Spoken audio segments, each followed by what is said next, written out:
नमस्कार साथियों, स्वागत है आपका मेरे चैनल में। मैं आपका दोस्त प्रदीप कुमार मिश्रा फिर आपके लिए एक रोचक भरी कहानी लेकर आया हूँ। साथियों, आज की हमारी कहानी एक जादुई पेड़ की है।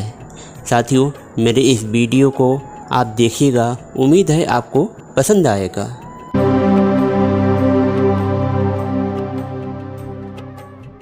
साथियों, हमारी कहानी कुछ ऐसी शुरू होती है कि एक गांव में एक गरीब परिवार रहा करता था, जिसमें मोहन और गीता दोनों पति पत्नी थे।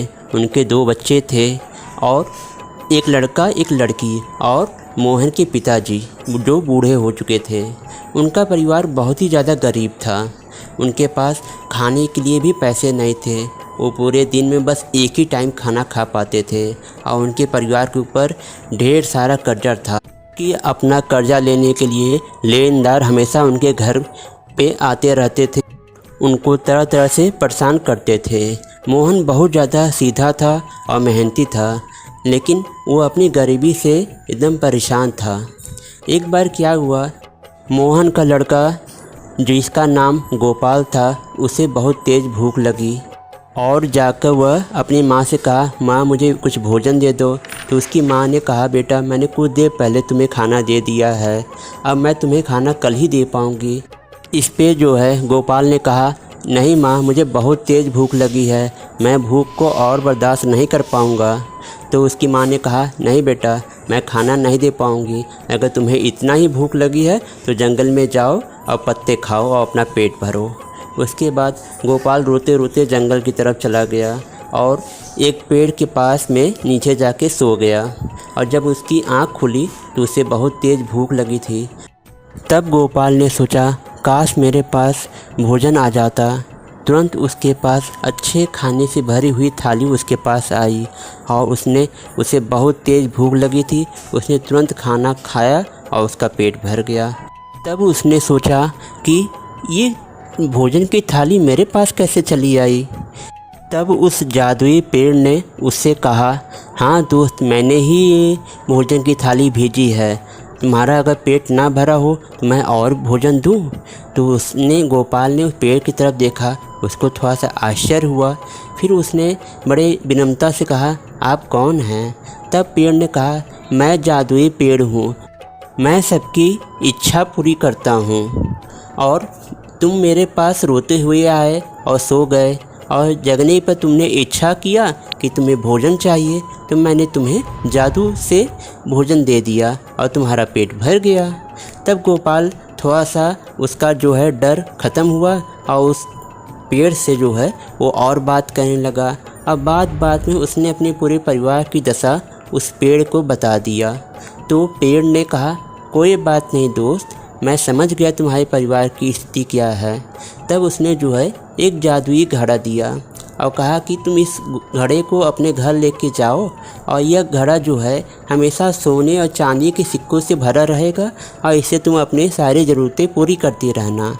और उसके बाद गोपाल वो जादुई घड़ा लेके सीधा अपने दादाजी के पास में आया और दादाजी से सारी बातें उसने बता दिया। तो उसके दादाजी जब छोटे थे तब उन्होंने कभी उस जादुई पेड़ के बारे में जानते थे, लेकिन कभी उस जंगल में वो डर की वजह से गए नहीं थे। और गोपाल गया तो दादाजी ने उसकी बात को मान लिया और उसके बाद यह बात सारे परिवार को पता चला और सारे परिवार के लोगों ने इस बात को समझ के उस घड़े से अपनी ज़रूरतें की चीज़ें कहीं और उस हिसाब से उन्होंने अपनी ज़रूरतों को पूरा किया और धीरे धीरे करके उनके घर की स्थिति सुधरने लगी।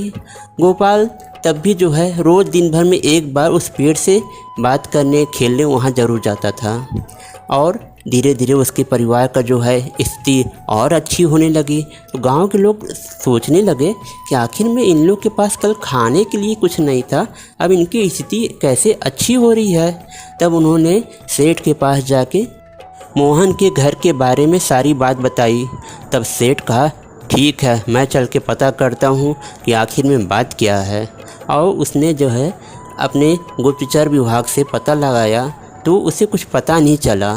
तब उसने मोहन को बुलाया और कहा कि तुम मुझे ये बताओ कि तुम्हारे पास इतना धन कहाँ से आ रहा है और अगर तुम्हारे पास धन है तुम मेरा कर्ज वापस करो। सेठ का कर्ज इतना ज़्यादा था कि मोहन वापस नहीं कर पाता, तो उसने जो है सेठ को बहकाया। सेठ समझ गया। तब उसने मोहन को और लालच दिया और कहा कि अगर तुम मुझे कारण अगर बता दोगे तो मैं हो सकता हूँ कि तुम्हारा कर्जा माफ़ कर दूँ। लेकिन तब भी मोहन ने नहीं बताया। उसके बाद उसने सेठ को बहुत तेज़ गुस्सा लगी और उसने एक दिन अचानक उसकी लड़की को जो है गायब कर दिया और अपने पास रख के लगा सताने। और घर वालों से जाकर उसने कह दिया कि जब तक तुम लोग मुझे अपने घर का राज नहीं बताओगे मैं तुम्हारी लड़की को नहीं छोड़ूंगा और मैं उसे जान से मार डालूंगा। तब मोहन और गोपाल और उसके दादाजी और उसकी मम्मी सब परेशान हो गए कि अब कैसे हम लोग सेठ से इस बात को छिपाए भी रहें और अपनी लड़की को छुड़ा भी लें। किसी के पास कोई रास्ता नहीं दिखा क्योंकि सेठ बहुत ही ज़्यादा क्रूर था और बहुत ही ज़्यादा शक्तिशाली था। तब गोपाल जो है रोते रोते फिर उसी जादुई पेड़ के पास में गया। तो पेड़ ने कहा, क्या हुआ दोस्त, तुम कैसे बहुत रो रहे हो, उदास हो। तब गोपाल ने अपनी सारी बात कही।